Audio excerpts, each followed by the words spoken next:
Buenísimo. Bueno, pues bienvenidos a todos. Muchísimas gracias por estar aquí. Este es el primer evento del semestre del EPIC Lab, que para quienes no lo conocen, el EPIC Lab es el Centro del ITAM de Creatividad, Innovación y Emprendimiento. Y tenemos, bueno, pues muchísimas actividades a lo largo del semestre. Todas ellas están abiertas para los alumnos, exalumnos del ITAM y para todos aquellos que les interese el emprendimiento.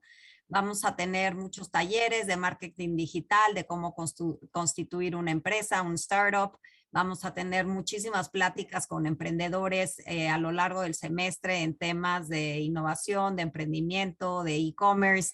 Y la verdad es que nos da pues muchísima ilusión empezar con esta plática que se llama La evolución de las startups en Latinoamérica. Ahorita vamos a presentar al autor y al speaker. Pero bueno, los invitamos, por ahí les vamos a poner en el chat el site del EPIC Lab, el calendario de actividades para que le echen ojo y se inscriban.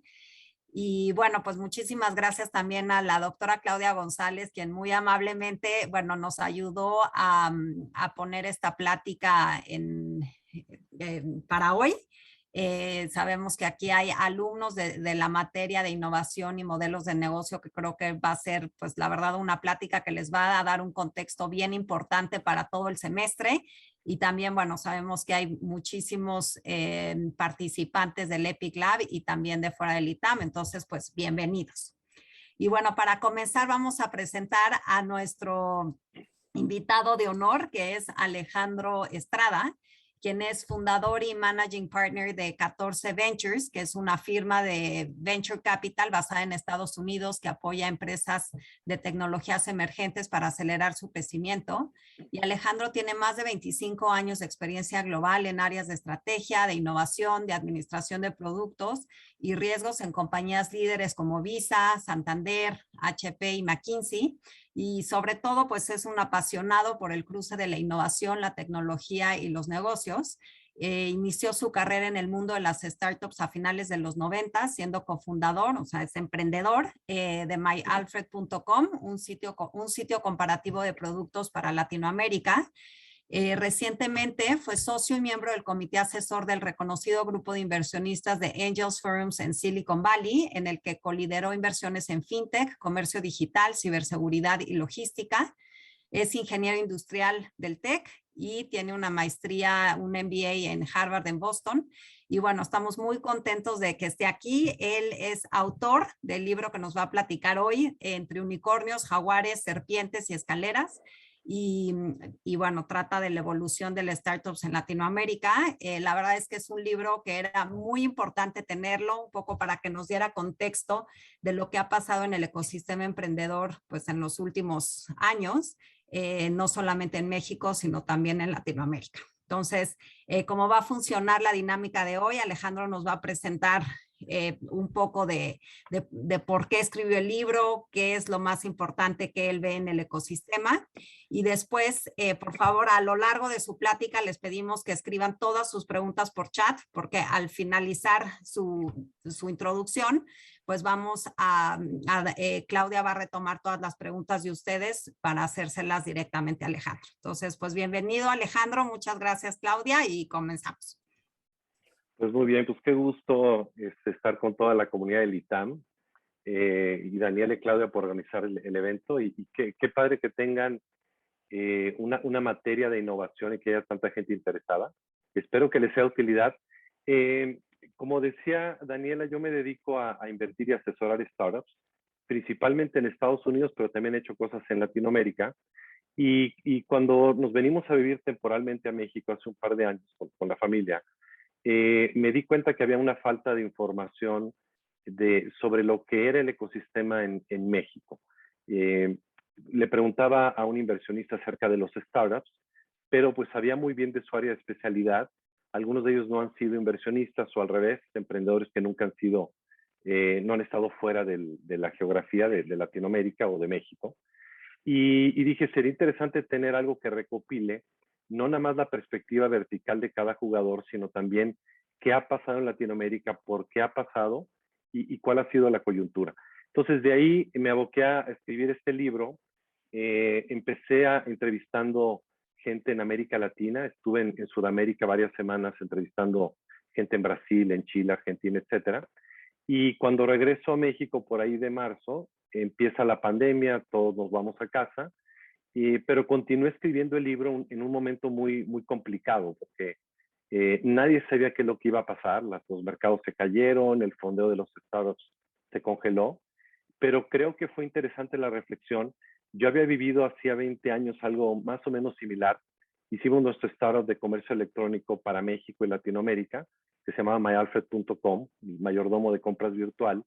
Nos fue muy bien al principio, levantamos cerca de $1 millón, facturamos cerca de $1 millón el primer año de operación, recibimos un term sheet para una serie de Bank Boston y Bain Capital, pero me quedé con el term sheet en la mano porque fue cuando empezó a caer el internet, todo el mundo se puso nervioso, y si bien continuamos operando, cuando veía yo lo que pasaba con la pandemia, dije, caramba, hay mucha similitud en muchos de los temas. Entonces, lo que el libro captura la evolución de 25 años del ecosistema en Latinoamérica, porque realmente empezó a finales de los 90, captura el rol de cada uno de los jugadores y cómo han evolucionado. La geografía, es muy importante entender por qué Argentina fue líder en los 90, por qué Brasil tomó los 2000, principios de los 2010, y cómo en el 2010 ha habido más ecosistemas creciendo, y un capítulo de Domino le toca el turno a México, y está pasando, cosa que me da mucho gusto. Entonces, hablemos, la presentación va a hablar no particularmente del libro, va a tomar muchos de los temas del libro, pero quiero repasar con ustedes un poco cómo ha evolucionado, empezando por lo más fundamental, ¿no? Que es la innovación. Los que están tomando esta clase de innovación, creo que es bien importante porque finalmente de lo que se trata no es de crear un unicornio o de ser millonario o de salir en las revistas, sino presentar nuevos productos, servicios, modelos de negocio y prácticas que aumenten la productividad. Quiere decir que tengamos mejores productos, mejores servicios para más gente a mejor precio, y con eso se genera una productividad para las economías, mejores oportunidades de empleo, y ese para mí es la esencia de lo que trata. Ahora, en el mundo empresarial, ¿qué es innovación? Hay dos tipos o grandes grupos de conceptos de innovación. Uno es lo revolucionario. O sea, cuando sale, por ejemplo, el iPhone en el 2008, fue muy revolucionario, pero no en todo, sino en una parte. Cuando estábamos a mediados de los 2000, que veíamos cómo iban a evolucionar los sistemas inteligentes, ya existían los marketplaces de aplicaciones. BlackBerry tenía el suyo, Nokia tenía el suyo, había sistemas operativos propietarios, pero lo que vino a revolucionar dramáticamente fue la interfase de usuario, el uso del dedo para poder navegar, ampliar, reducir, y de ahí se dio toda una cadena de innovaciones sobre estas plataformas. Esa parte fue una innovación revolucionaria, pero por lo general toda la innovación está basada en plataformas que ya existen. Otro tipo de innovación son prácticas comerciales, una manera diferente de comercializar, por ejemplo, directamente. Hoy estamos escuchando de Robinhood, la compañía que permite a mucha gente invertir, que ya tiene millones de usuarios. Ellos hicieron muy fácil y directamente con el usuario el poder promover ideas de inversión, juntar comunidades, y han tenido un éxito enorme. Otro es el modelo de negocio. Aquí pensemos un poquito en la plataforma de Airbnb, que básicamente ellos no tienen hoteles, son, entre comillas, la cadena de hospedaje y hotelería más grande del mundo y más valiosa. Veces la que le sigue los Marriott, los Hilton, cualquiera de esos, con un modelo de negocio totalmente diferente, más bien intermediando, en lugar de teniendo propiedad y administración de los activos. Pero por lo general es una combinación de diferentes cosas. Eso es la innovación. Entonces, hablando un poco de algunos ejemplos, la industria de telecomunicaciones, ¿no? Hace muchos años teníamos que la comunicación era básicamente verbal. Lo que aceleró la comunicación fueron gente que se dedicaba a transmitir mensajes de un lugar para otro. Después pasamos a mecanismos más analógicos, como fueron el telégrafo, los primeros teléfonos, que fue una revolución en aquel momento. Surgieron compañías en aquel momento como AT&T, que vino a reemplazar lo que muchas compañías lideraban anteriormente en la transferencia de mensajes, paquetería del mundo físico. Después viene en el periodo de los 2000 todos los conmutadores, los primeros teléfonos inteligentes, los servicios a través del Internet como Vonage o como Skype. Y en solo una década hemos visto una revolución impresionante en quiénes son los nuevos jugadores en la industria de comunicaciones. O sea, sí hablamos de AT&T, de Telmex y de Telefónica, etcétera, pero mucho de lo que nosotros vemos en primera mano ya no son esas marcas que están atrás, sino son quienes nos prestan el servicio de comunicación, como son los teléfonos o WhatsApp o Zoom. Y todo esto ha venido a habilitarse por las nuevas tecnologías en un periodo bastante corto. Pagos, donde tuve una carrera bastante larga a nivel global, también ha pasado por lo mismo. Hace muchos años el valor de intercambio más importante era la sal. Y curiosamente mucha gente, por ejemplo, dice, pásame la sal, pero no quieren que la sal te la des en la mano. ¿Por qué? No es un tema de suerte, es un tema económico. Si yo te paso la sal y se nos cae, ¿de quién es ese dinero que se perdió? Entonces, era un mecanismo de valor que después mudó a las monedas, al papel, a los medios digitales, como las tarjetas Visa. Y también en la última década hemos visto una proliferación impresionante de nuevos dispositivos de pago. Podemos pagar ahora con los relojes, con tarjetas, con celulares. Hay nuevas marcas que vemos antes de ver a la marca que está atrás. Muchas veces el banco está atrás de estas nuevas marcas como Venmo, como Square, como Apple Pay. Pero algo interesante en todo esto es que el término de industria ya no tiene demasiado sentido, porque ahora ha convergido tanto, Google, Apple, todo este tipo de compañías están cruzando tantas fronteras y tantas industrias, que ya no existe una industria puramente de comunicaciones o de pagos o de comercio. Ya ahorita es una cantidad de jugadores con unas áreas de competencia específicas dentro de industrias. Lo que sí es que las necesidades siempre persisten, pero lo que cambia son los productos y servicios, que estos evolucionan, pero al mismo tiempo siguen coexistiendo en gran medida, ¿no?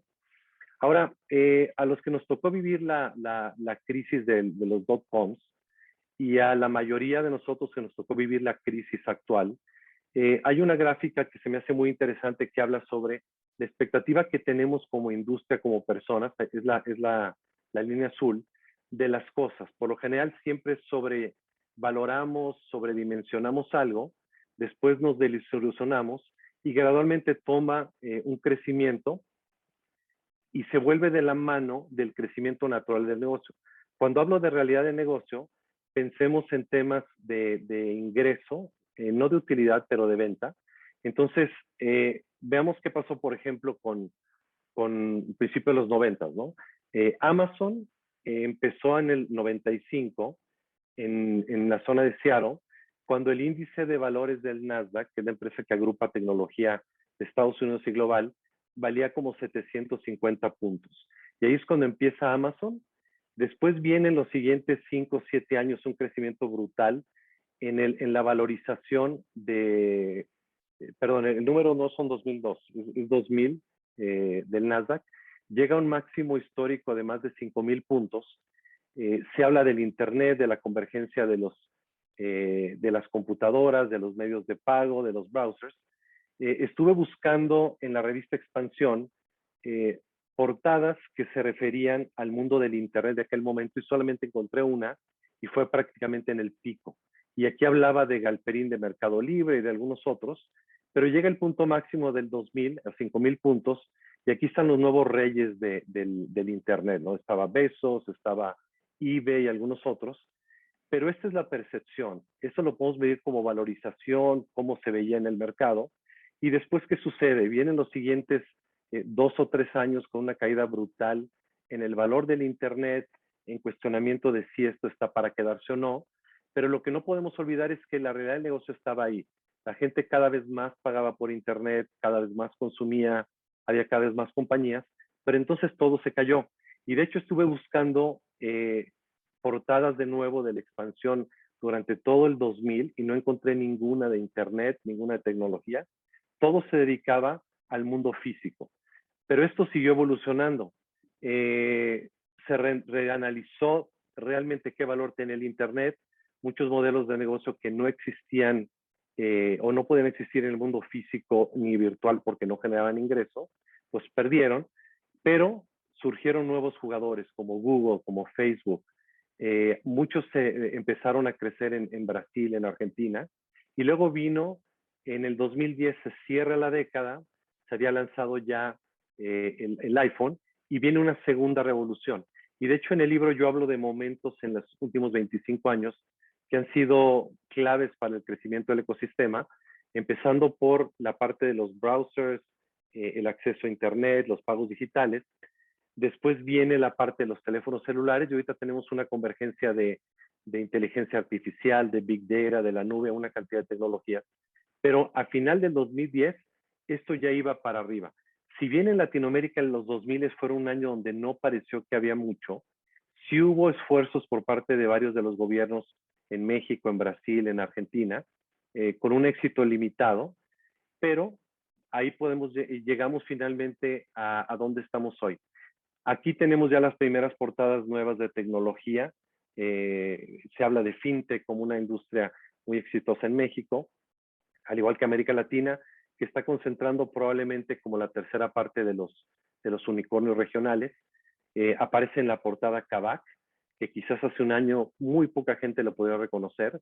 Hoy tiene una valorización, si mal no recuerdo, de 4,000 millones. Y el Nasdaq, que había logrado su pico en el 2000, ahora vale 3 veces más, 1,400. Ahora, también tuvimos nuestra subida y bajada, o nuestra serpiente de escalera, como yo le llamo, el año pasado, pero si lo vemos a lo largo de años completos, creo que estamos en el mejor de los tiempos en términos de entusiasmo, de tecnología. Algo muy diferente que pasó hace 20 años es que ya existen los usuarios, ya existen los medios de pago, ya existe la tecnología, cosa que hace algún tiempo no era sostenible. Si la pregunta hoy es si están sobrevaluados o no las compañías, pues otro tema, pero no en la magnitud que fue en aquel momento y probablemente en muchos casos hasta subvaluados están, ¿no? Ahora hablemos un poquito de ecosistema, de los emprendedores y de los financieros. Aquí está una foto de Linda Rottenberg, que leyó el libro, mi libro, le gustó mucho y de hecho una de sus reflexiones es que América Latina en un plazo de 2 décadas ha pasado, como él le llama, de un desierto emprendedor a un próspero centro de tecnología. Y si bien hace menos de año y medio teníamos la mitad de los unicornios que hay hoy en día, hoy se han duplicado cerca de 25 y probablemente podamos duplicarnos en los siguientes 3 o 4 años. Pero ella, que ha vivido todo este crecimiento del ecosistema por 25 años, está súper entusiasmada y ella es una referente porque Endeavor, esta compañía de mentoría global, ha sido responsable de apoyar a muchísimos de estos unicornios, ¿no? Ahora, si hablamos un poco de emprendedores y startups, ¿no? Para mí quizás el emprendedor más exitoso es Marcos Galperín, que es el fundador de Mercado Libre. Cuando empezamos nosotros nuestro startup, él empezaba el suyo también. Él tenía quizás unos 6 meses de adelanto, empezaron antes en el 99, lograron cerrar una ronda de financiamiento y recibir el dinero antes de que cayera el Internet, y eso obviamente hace toda la diferencia, pero eso le hizo la diferencia en ese momento. El éxito de Mercado Libre, quien hoy es la compañía probablemente privada más valiosa de Latinoamérica, él es ahora el empresario más rico de Argentina. Y esto, si bien no se ha replicado todavía en América Latina, va por buen camino. La gente de Nubank en Brasil ya tiene una valorización cercana a los 40 y tantos mil millones de dólares. Y una reflexión que hacía Marcos es de que para ser exitoso como emprendedor, como empresario, hay que tomar riesgos. Y tomar riesgos significa siempre estar yendo un poco más adelante en nuestra zona de confort, porque si no, no estamos llegando, no podemos llegar. Y quienes vivimos esto en los 90, que lo hicieron en los 2000, y todos los que se están ahorita arriesgando a hacer cosas nuevas, siempre hay un riesgo, hay que tener cuidado en poderlos medir, pero finalmente es lo que permite al emprendedor y al startup lograr cosas que a lo mejor la mayor parte de la gente no se atrevería. Ahora, ¿qué son las startups? Porque mucha gente confunde un startup con una compañía pública, se habla de unicornios. Básicamente, lo más resumido para poder presentarlo es una empresa tecnológica escalable, y el término de tecnología también es un poco relativo, porque muchas veces muchas compañías líderes o unicornios en Latinoamérica utilizan tecnologías ya existentes, pero las traen a América Latina, y eso también se vale, el saber copiar, el ser lo que se llama los fast followers es muy, muy relevante. Estas gentes finalmente, como decía al principio, deben de buscar satisfacer esas necesidades atendidas y subatendidas del mercado usando tecnologías, y algo muy importante, están fondeadas por capital de riesgo, principalmente de inversionistas independientes ángeles y por fondos de capital. Ahora, ¿por qué son tan relevantes hoy en día en el mundo? Y yo creo que aquí en Latinoamérica estamos como un paso atrás también en lo que está haciendo la realidad de mercado a lo que muchos de los emprendedores, gobiernos y organizaciones perciben. Y para darles un ejemplo, aquí hay una serie de puntos que lo validan. Estas compañías han sido responsables de lanzar muchos de los nuevos productos que hoy en día están cambiando la manera en que nosotros compramos, invertimos, nos comunicamos. 7 de las 10 compañías más valiosas del mundo empezaron como un startup. Empresas como Microsoft, como Apple, como Alibaba, como Amazon, todos empezaron con este modelo de negocio, siendo unas pequeñas y medianas empresas o MIPYMES, micro, pequeñas y medianas empresas. Hoy generan cerca de 3 millones de dólares o 3 trillones de dólares de ventas. Tienen un valor de mercado superior a los 10 trillones de dólares, 10 millones de dólares, y emplean primero millones de gente, pero muy probablemente de 5 a 10 veces más indirectamente por el modelo de negocio, como por ejemplo Uber o Airbnb, donde tienen un grupo muy reducido, pero tienen veces más generación de empleo, donde muchas veces se critica que tienen pocos empleados que ganan mucho dinero. Bueno, se están generando muchísimas oportunidades de empleo a través de las plataformas. Y hoy en día hay industrias ya que son lideradas por estos gigantes. Tesla es la compañía más valiosa de automóviles en el mundo y no existía hace 15 años. Mercado Libre y Amazon en sus respectivos mercados, Netflix en entretenimiento, etcétera. Y la relevancia de ellos creo que ya es indiscutible. Y en América Latina le estamos empezando a ver. La compañía comercial más grande que ya hay es Mercado Libre. Nubank tiene potencial de ser la empresa financiera más valiosa de Latinoamérica en los próximos 2 años. Y hay muchas compañías financieras, de salud, de comercio que vienen atrás, que creo que esa es buena noticia, pero al mismo tiempo reto para los establecidos. Ahora, hay muchas maneras de segmentar qué es un startup, ¿no? Una manera que yo utilizo es hablar de los startups pequeños, compañías hasta que llegan a los 100 millones de dólares. A partir de los 100 millones de dólares, yo les denomino jaguares a los latinoamericanos que ya han llegado a una valorización a ese tamaño, ya sea en su serie A, en su serie B, en su serie C, pero quiere decir que ya tienen más de 100 empleados, ya tienen un producto con tracción, están creciendo enormemente. Y después viene la categoría de unicornios. Lo interesante es que pasar de jaguar a unicornio está siendo muy rápido hoy en día en América Latina, con espacios menores a 2 años. Por eso, aunque sea 10 veces más la compañía en valor, están creciendo de manera muy, muy rápida. Y después siguen las compañías públicas, que técnicamente ya no son startups.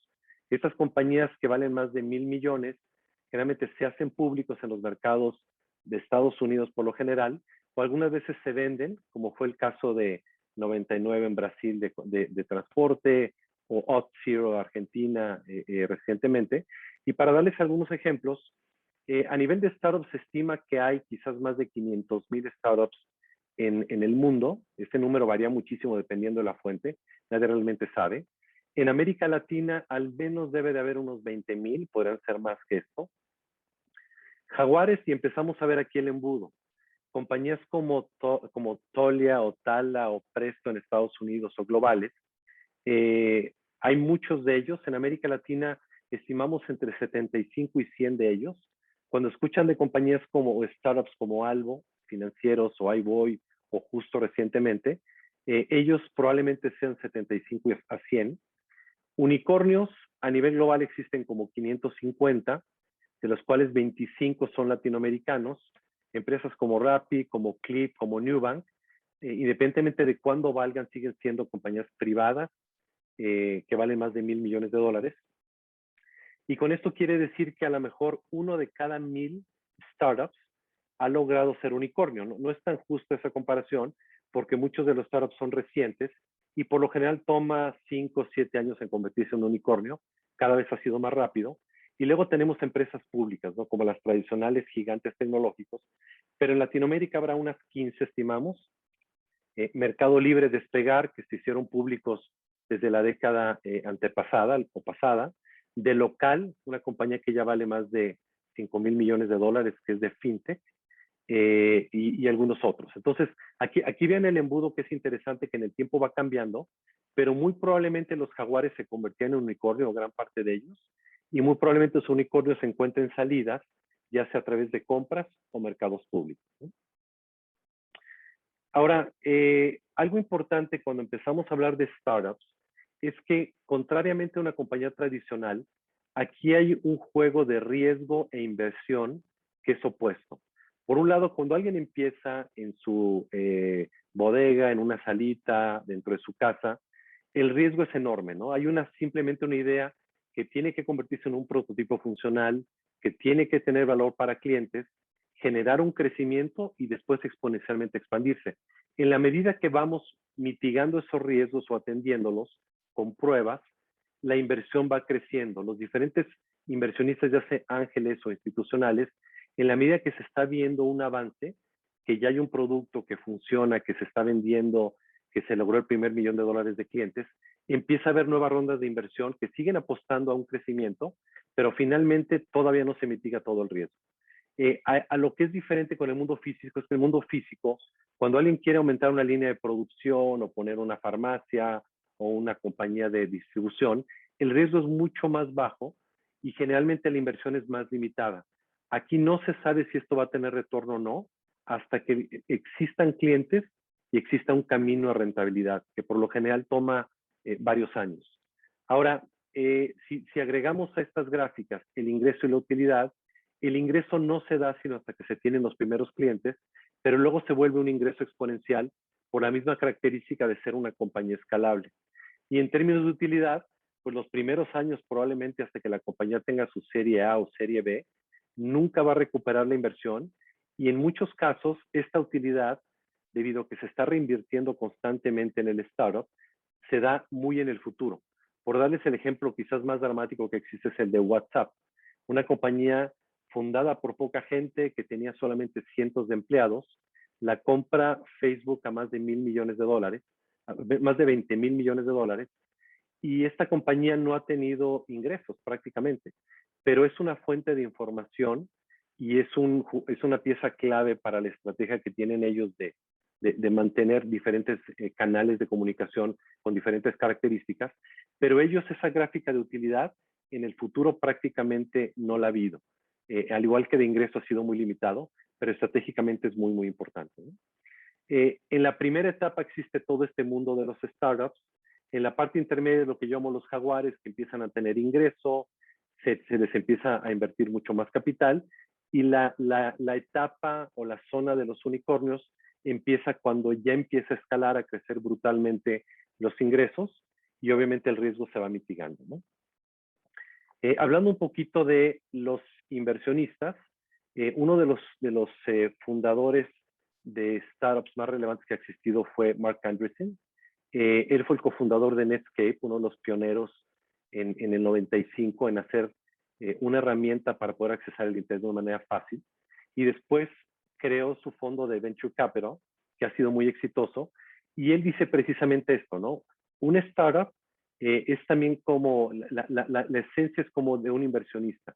Hay que ir eliminando capas de riesgo a medida que se avanza para poder obtener hitos de negocio y eso llevarlos a levantar capital. Entonces, hay una liga muy fuerte entre cómo opera un startup a cómo piensa el inversionista, y por lo general los inversionistas más exitosos han sido en su momento emprendedores, cosa que es algo bastante importante, ¿no? Ahora, ¿qué ha pasado en América Latina?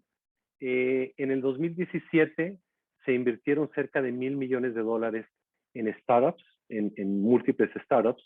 2018 se duplica. 2019 es cuando entra a invertir SoftBank, que tiene un portafolio de $5,000,000,000.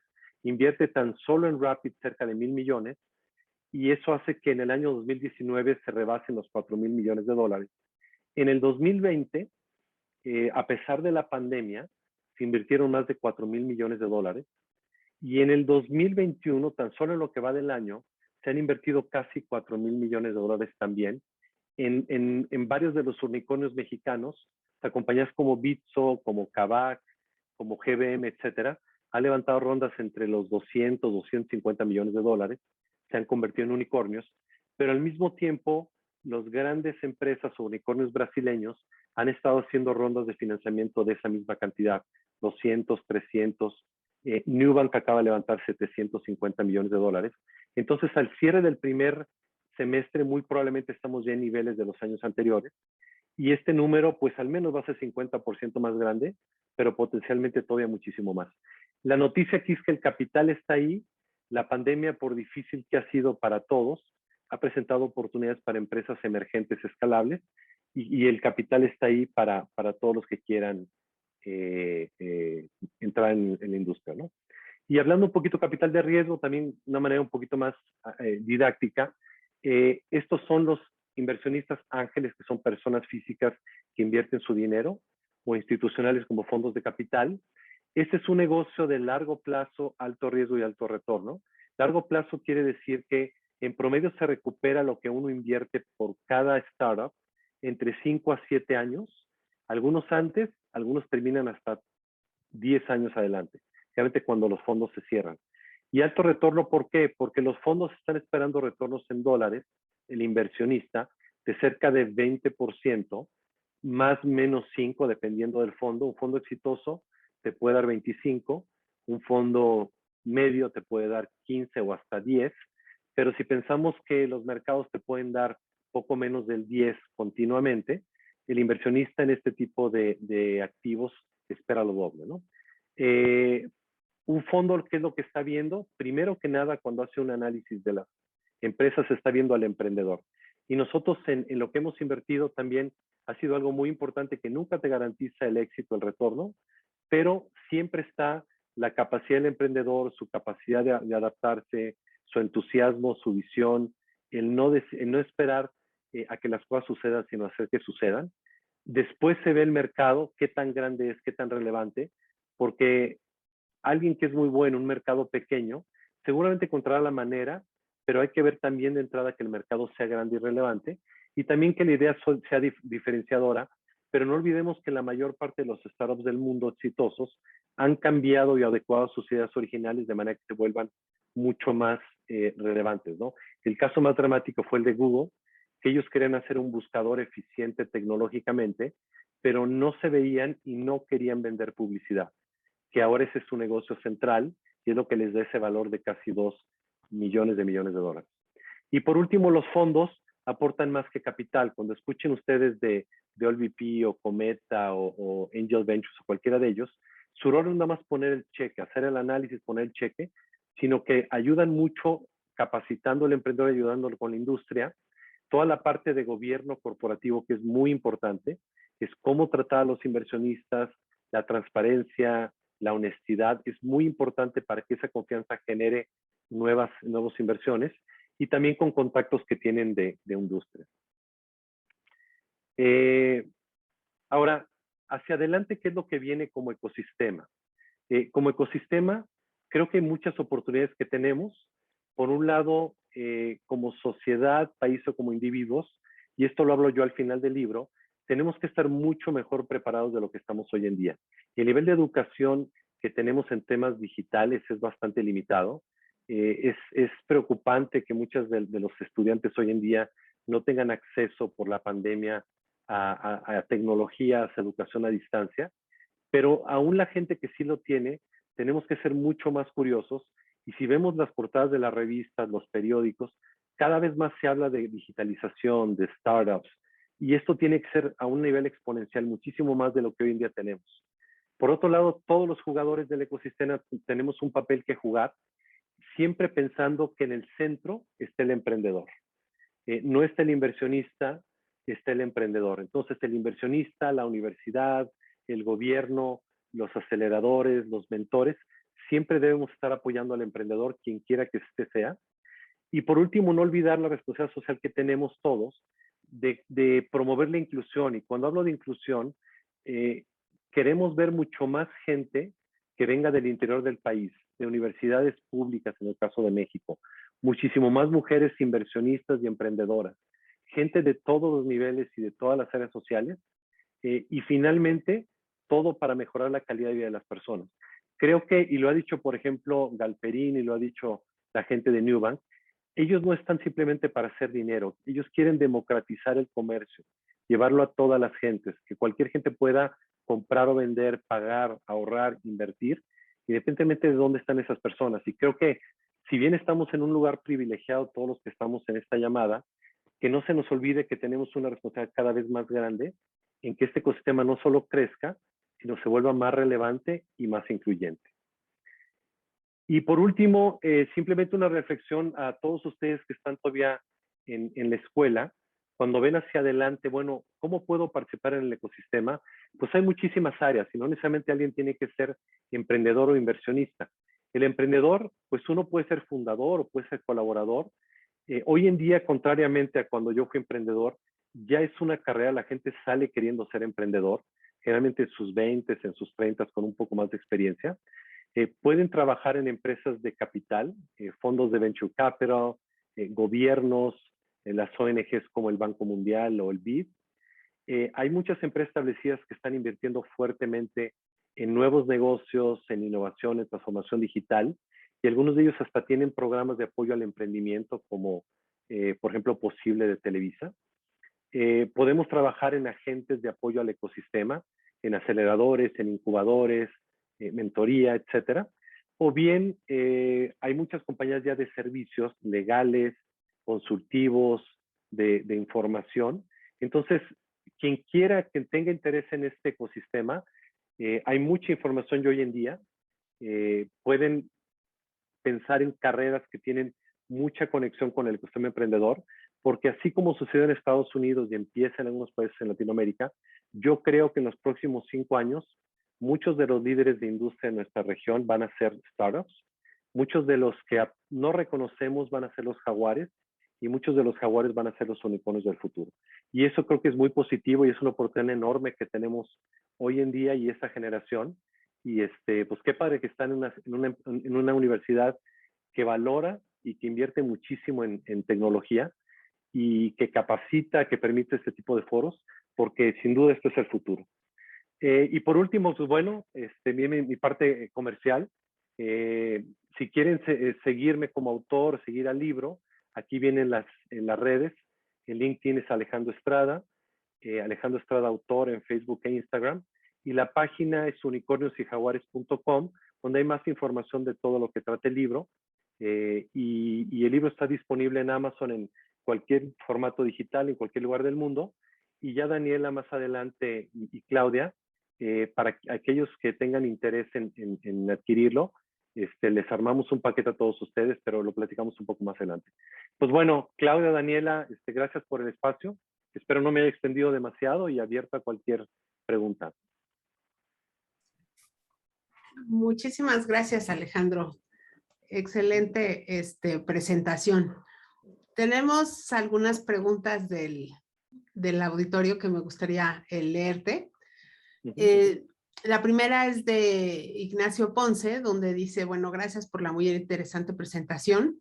Desde tu experiencia y por las investigaciones que has realizado, ¿en qué sectores o servicios consideras que los jaguares latinoamericanos tienen mayor prospectiva para crecer a unicornios?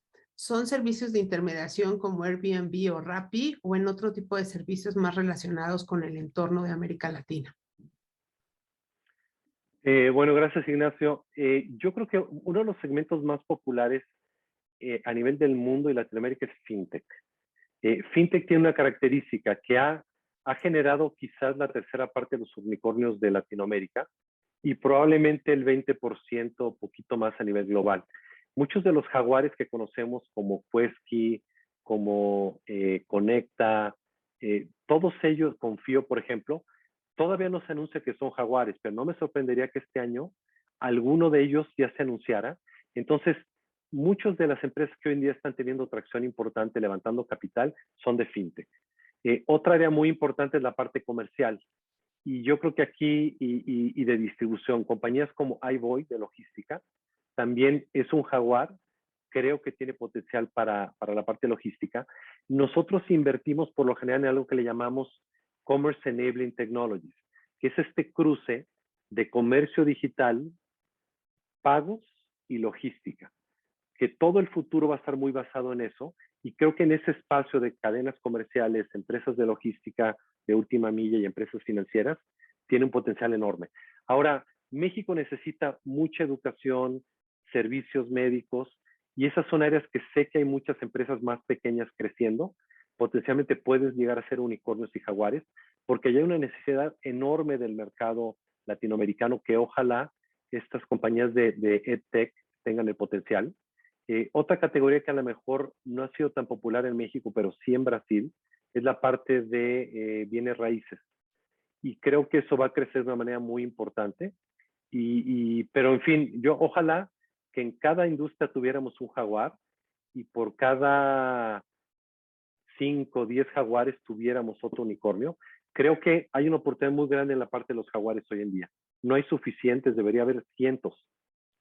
Pero creo que vienen en camino y el fondeo que está estando disponible ahorita, creo que va a permitir que muchos de ellos salgan a la luz.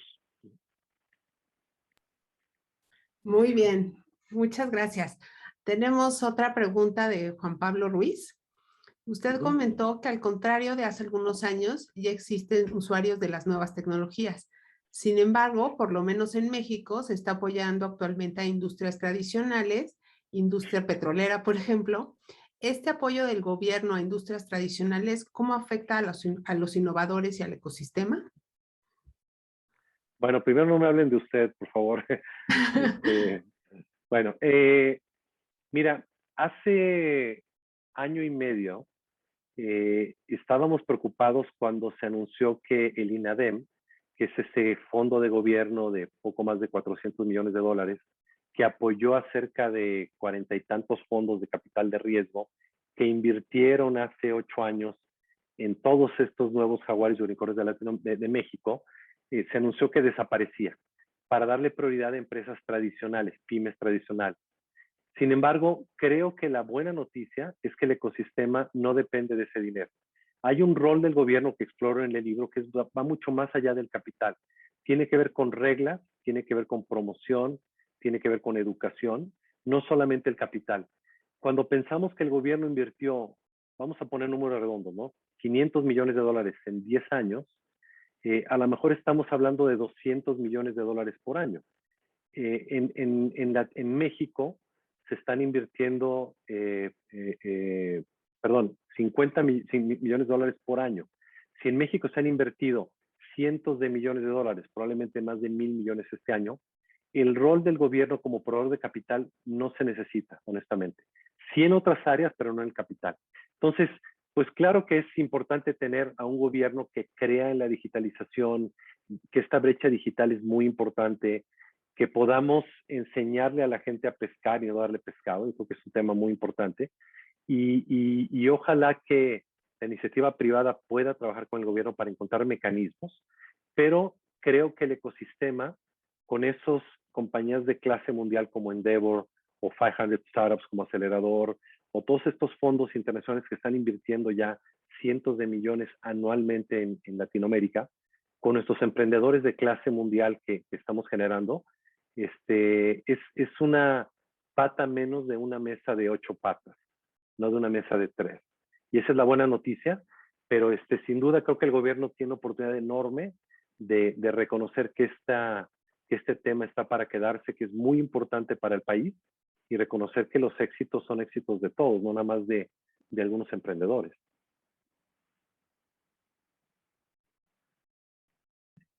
Claro, muy bien.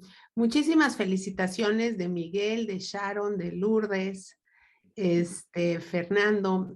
A ver, hay otra pregunta de Bernardo Padilla. Y dice, durante la plática mencionaste a los inversionistas ángeles que esperan un rendimiento alto en un largo plazo. ¿Qué se espera de estos inversionistas? ¿Simplemente una inyección de capital o más bien una nueva dirección para reinventar el modelo de negocio? Bueno, creo que Bernardo conoce bien este espacio, ¿no? Por el tipo de pregunta. Un inversionista ángel, hay una broma que se dice en el mundo de los startups, que es el mundo o el área de las 3 Fs, Friends, Family and Fools. Que lo que quiere decir es que alguien que invierte en una etapa muy temprana, que es una idea de un joven, o es un familiar, o es un conocido, o es alguien que se enamoró de la idea, que no tiene idea de la industria ni cómo va a funcionar, pero le apuesta. Lo que es una realidad es que en etapas tempranas se va a perder la mitad de las inversiones, el capital de la mitad de las inversiones. En nuestro portafolio de cerca de 20 compañías que hemos invertido en los últimos 6 años directamente, hay otro tanto indirectamente, en las que hemos invertido directamente, más o menos en 8 o 9 de ellas hemos perdido todo el capital o casi todo el capital, recuperado el 15%. Pero esa es la naturaleza de una inversión de riesgo temprano. Ahora, ha habido otras que han tenido más de 10 o 15 veces el retorno. Y esos grandes son los que pagan la inversión o el fondo. Entonces, si alguien quiere ser inversionista temprano, yo creo que tiene dos roles, ¿no? Primero, tienes que invertir dinero que no te falta. Por lo general se recomienda entre el 3 y 5% del dinero que uno tiene disponible para invertir, que se invierta en este tipo de activos. Yo creo que en América Latina no llegamos ni al 0.1%, o sea, hay una oportunidad enorme de inversionistas tradicionales al entrar a este tipo de activos. Segundo, hay que invertir en un portafolio diversificado. Por lo general se habla de entre 15 y 20 startups para que si esos 10 no funcionan, los otros 10 les vaya bien o les vaya extraordinario. Y después hay que invertir en cosas donde uno entiende.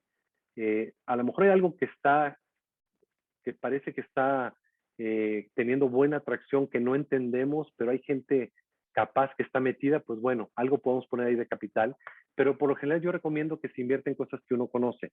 Si alguien tiene experiencia financiera, empresas de fintech o comercial, en empresas de comercio digital, etcétera, porque eso ayuda a estar cerca del emprendedor en etapas tempranas, asesorarlo, darles contactos, y una vez que empieza a levantarse rondas más grandes, ya es el mundo de los venture capital, donde ya son tickets más grandes de inversión, otro tipo de estructura administrativa, de métrica, de desempeño, de expansión.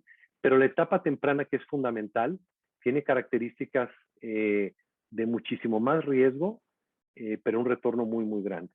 Y simplemente también como punto de referencia, estas inversiones muy tempranas, muchas veces el propio emprendedor se apoya de este tipo de gente, de los que estamos metidos en ese espacio, y en la medida que va creciendo se siguen convirtiendo como puntos de referencia, ¿no? El principal inversionista y el más temprano de Facebook fue Peter Thiel, que invirtió como persona, como inversionista ángel. Estaba leyendo hace poquito que se reportó que hay una compañía que ahorita no recuerdo mucho el nombre, una compañía de fintech en México, que está levantando una serie temprana, donde tiene como inversionistas a muchos de los socios fundadores de varios de los unicornios de México, como por ejemplo Bitso, Kavak, etcétera.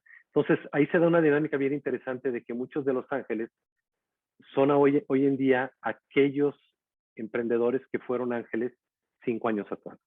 Entonces, sí es un área a mí me apasiona mucho el tema de inversiones tempranas, pero sí hay que reconocer que es de muy largo plazo, porque si un fondo entra en una serie A o serie B, probablemente tiene 5 años para salir. El que entró cuando es una idea, a lo mejor le estamos agregando otros 2 o 3 años y se hacen inversiones bastante largas, pero obviamente el retorno es muy bueno. Muy bien. Bueno, ya tenemos muchas preguntas y se nos está acabando el tiempo. Voy a tratar de compilar algunas, pero bueno, preguntan mucho sobre las diferencias entre el ecosistema de México y, bueno, Estados Unidos o Latinoamérica. Si hay alguna característica del emprendedor mexicano que pudieras distinguir, por ejemplo, de emprendedores de otras regiones de Latinoamérica o dada tu amplia experiencia en Estados Unidos. ¿Y cuál crees que serían así como las características en la oportunidad o en el desarrollo del modelo de negocio para que una startup se vuelva jaguar y eventualmente unicornio? Claro. Mira, sobre la primera pregunta, yo creo que las características fundamentales de un emprendedor exitoso son bastante similares. Tienen que ser gente con una pasión, gente que es muy hábil para encontrar la forma de lograr las cosas. Tiene que ser una persona honesta, porque el elemento de confianza en este ecosistema es súper importante y hay mucha gente que lo minimiza, pero como decía Rogelio de los Santos, que es uno fundador de Dalus en Monterrey, decía, el ecosistema va creciendo a la velocidad de la confianza. Y finalmente sí es así, ¿no? ¿Qué es lo que hace un poco diferente al emprendedor mexicano? Primero, nos tardamos en ser emprendedores, ¿no? Y yo creo que aquí a mí me pasó igual. Cuando nosotros empezamos nuestro startup en el 99, 98, 99, los brasileños y los argentinos llevaban ya 2 años haciendo esto. A pesar de que estamos tan cerca de Estados Unidos, tenemos un poco de miedo. Es un miedo a fracasar, un miedo a no conseguir el capital, a que la idea no es suficientemente buena. Creo que eso ha cambiado, pero lo que es una realidad es que primero salió Rapid antes que cualquier nuevo unicornio mexicano. Que estamos tomando tracción y velocidad es así, pero curiosamente el emprendedor latinoamericano por lo general es muy preparado. Creo que el mexicano es más global. Estamos muy cerca de Estados Unidos, es gente muy preparada en buenas universidades públicas o privadas. También como característica es una persona muy bien conectada hoy en día. Y esa es una de las grandes oportunidades, porque esa demografía es muy limitada. Hoy, 1 de cada 5 fundadores es mujer. Ese número podría ser 50 o 100% lo que es hoy mismo. Es una oportunidad enorme, pero creo que es buena noticia que 1 de cada 5 sean fundadoras de los unicornios. De los jaguares no tenemos el dato. No me sorprendería que fuera un poquito más alto porque son empresas un poquito más jóvenes. Y creo que eso es muy buena noticia. Y por otro lado, en términos de modelos de negocio de los emprendedores, yo creo que hay un camino muy grande por seguir. El modelo que hemos seguido hasta ahorita de fast follower, de copiar algo e implementarlo, no es malo, al contrario, creo que es algo muy bueno. Es lo que ha hecho China por muchos años. Encuentra una tecnología, una idea, inmediatamente la tropicaliza y la implementa en el mercado. Los líderes de los 90, de los 2000, de todas estas compañías de tecnología fueron por lo general extranjeros, ¿no? Los PayPal entraron antes que cualquier PayPal de México, ¿no? O las redes sociales también, o muchas compañías financieras. Esta década estamos viendo estos fast followers. Clip toma el modelo de Square, lo tropicaliza y ahora se convierte en un unicornio. Qué bueno que es Clip, qué bueno que fue Jaguar, fue latinoamericano y que lo hizo y que no vino Square a lanzar el servicio en México. Lo mismo pasa con Stripe. Stripe está apenas entrando al mercado, pero ya hay una cantidad de compañías en Latinoamérica y en México que están liderando los pagos digitales. Entonces, creo que todavía hay camino por seguir en copiar o emular y tropicalizar modelos de negocio. Todavía sí falta ver nuevos modelos que atiendan necesidades sociales mucho más apremiantes, tanto en fintech como en salud, en transporte, temas de gobierno, temas B2B, pero creo que vienen ahí y en la medida que tengamos más inclusión, habrá nuevas ideas que van a ir surgiendo de abajo, que sean disruptivas y que sean de clase mundial, aunque ahorita todavía no hay tantas de esas, ¿no? Pero no por decir que no existe valor en emular modelos, creo que qué bueno, es excelente noticia, pero hay algo de camino por ahí. Muy bien. Bueno, ya la última pregunta. Adelante. No podría faltar una pregunta de género, ¿no? El rol de las emprendedoras y si hace falta más asociaciones que apoyen a mujeres. Y bueno, un tema importante para el Epic Lab y para otras sociedades, pues es el tema de la mentoría, ¿no? ¿Qué nos puedes decir de estas dos cositas? Bueno, el primero, yo creo que yo lo veo como un derecho y una responsabilidad. El tema de la mujer en el mundo de emprendimiento y en el mundo de las inversiones, las condiciones ya están aquí ahorita. Si bien hay que reconocer, y en el libro hablo de varios ejemplos de Silicon Valley, de cómo todavía un Silicon Valley tan progresivo, se habla por ahí de que da 2 pasos adelante, 1 paso para atrás, otro para un lado, y no termina de avanzar, ¿no? La demografía hace 20 años que teníamos de inversionistas emprendedores es otra completamente diferente a la que existía hace 5 años y es diferente a la que existe hoy en día. Entonces yo creo que las mujeres tienen una posibilidad hoy en día de conseguir capital, de crear sus startups o asociarse con otros cofundadores y lanzar sus startups, que no había hace 5 años que empezamos a invertir nosotros en México. Muy poquitas, ¿no? No quiere decir que no sea un camino a veces difícil. Yo creo que en términos de capacidad, en términos de complementariedad, es muy bueno que haya una cofundadora de la industria que sea mujer. Aquí la pregunta es, ¿cuántas de las mujeres quieren hacerlo, ¿no? Porque finalmente va a ser algo de opción. El ecosistema está listo y está preparado y hay capital. Entonces, aquí ya es un poco más quién lo va a hacer, a qué ritmo, y si va a querer ser fundadora o estar del lado del capital o del lado de las redes sociales, de los agentes del ecosistema. Por ejemplo, hace poco estuve como inversionista participando en una organización de promoción de emprendedoras mexicanas y globales, organizado por la firma Cartier de joyas.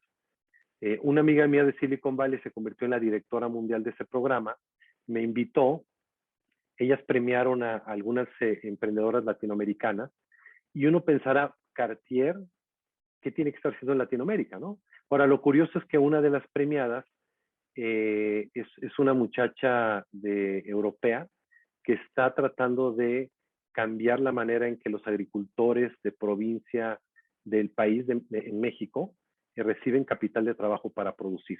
Entonces, ese es un extremo, alguien que viene de fuera, que encuentra la oportunidad, que encuentra una compañía de fintech enfocada a gente que necesita en el interior del país, buscando con esto generar dinero. Creo que eso nos da idea de que la oportunidad está ahí. Hay muchas organizaciones que lo promueven. Sé que, por ejemplo, 500 Startups tiene todo un capítulo y toda una estrategia de promoción de emprendimiento de mujeres, y mucha de su selección de qué startups participan en sus programas está basado en darle un poco más de apoyo a la mujer para dar esa equidad en las oportunidades. Entonces, creo que todo el mundo, los inversionistas, organizaciones como el BID, el Banco Interamericano de Desarrollo, están también proactivamente apoyando emprendimientos femeninos, de mujeres, pero no nada más de mujeres, de cualquier gente que tenga, que represente una minoría en cualquier lugar del país. Entonces, yo creo que hace 5 años era una preocupación grande, hoy en día la sigue siendo, pero está más, creo que nosotros y los mentores, los aceleradores y el capital, creo que están disponibles para llegar hasta donde podemos, ¿no? Buenísimo, Alejandro. Pues muchísimas gracias. Se quedaron ahí un par de preguntas que ya no nos dio tiempo de contestar, pero ahí en el chat pusimos la dirección de tu libro para que ahí también te puedan contactar y a lo mejor les puedas contestar algunas preguntas. Y bueno, la verdad es que muy interesante. Definitivamente en el EPIC lo que queremos es pues traer estos temas a la mesa, que los alumnos y los interesados pues sepan más de esto, de cómo participar. Creo que es muy bueno todo lo que dijiste, que no necesariamente tienes que ser emprendedor, puedes ser mentor, puedes trabajar en un corporativo grande en el tema de innovación, y hay muchísimas maneras de colaborar. Y creo que es bien importante porque pues finalmente son los emprendedores los que van a resolver los grandes problemas de México y de Latinoamérica, ¿no? Entonces, ahora sí que estamos confiando en toda esta juventud que te esté escuchando para que se les meta un poquito la semillita de emprender y de tratar de encontrar un nuevo camino profesional para resolver estos grandes problemas. Y bueno, creo que la sorpresa es que nos vas a dar un muy buen descuento para los alumnos del ITAM que quieran comprar tu libro, ¿cierto? Claro, claro. Que se anoten o que se comuniquen vía el chat a que les interesa, y ya vemos ahí cuál es la mejor manera de hacerles llegar el libro, pero claro, con todo gusto. Buenísimo, pues les vamos a poner aquí en el chat el correo del Epic Lab para que todos los alumnos interesados o personas interesadas en el libro nos manden un correo. Nosotros haremos una lista y ya les diremos. Creo que es el 50% de descuento, ¿ah? Que es muy, muy buen descuento. Entonces, ojalá que se animen a comprarlo. Creo que vale muchísimo la pena. No hay un libro como este en el que resuma realmente qué es el ecosistema emprendedor, por qué es importante, cómo participar y todo lo que ha pasado. Entonces, pues muchísimas gracias, Alejandro, Clau, mil gracias, y seguimos en contacto. Muy bien, pues gracias a todos y un placer haber estado con ustedes. Muchas gracias. Muchísimas gracias. Gracias por participar.